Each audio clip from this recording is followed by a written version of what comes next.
Ang susunod na programa ay rated PG. Patnubay at gabay ng magulang ay kailangan sa mga batang manonood.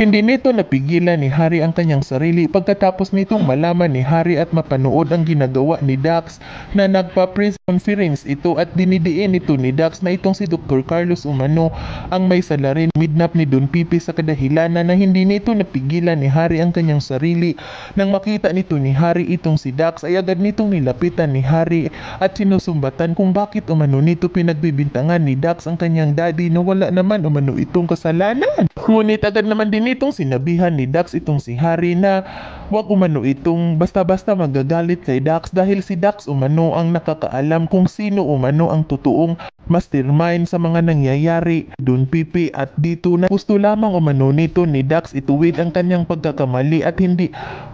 ang kanyang pagkakamali kung kaya't sinasabi na umano nito ni Dax ang totoo na hindi umano itong si Moira ang mastermind dahil ito umano si Dr. Carlos kung kaya't nanginginig naman din itong si Zoe ng kanyang makikita at maririnig ang mga sinasabi ni Dax dahil ang buong akala nito ni Zoe ay ikanta na nito ni Dax ang totoo kung kaya't labis-labis naman din itong ikinatuwa ni Zoe nang tingnan nito ni Dax at agad naman din itong ipinagtanggol Dax itong si Moira na wala naman umano itong kasalanan kung kaya't napatahimik na lamang itong si Harry ngunit maya-maya pa ay sumagip na naman sa isipan ni Harry at hindi nito matanggap-tanggap ang mga pinagbibintang nito ni Dax sa kanyang daddy kung kaya't sinigawan na naman nito ni Harry itong si Dax kung bakit umano nito dinadamay ni Dax ang kanyang daddy na wala naman umano itong kasalanan. Ngunit agad naman din itong sinagot ni Dax itong si Harry at sinabihan na tumigil na umano ito dahil wala naman umano itong alam at hindi nga rin umano nito alam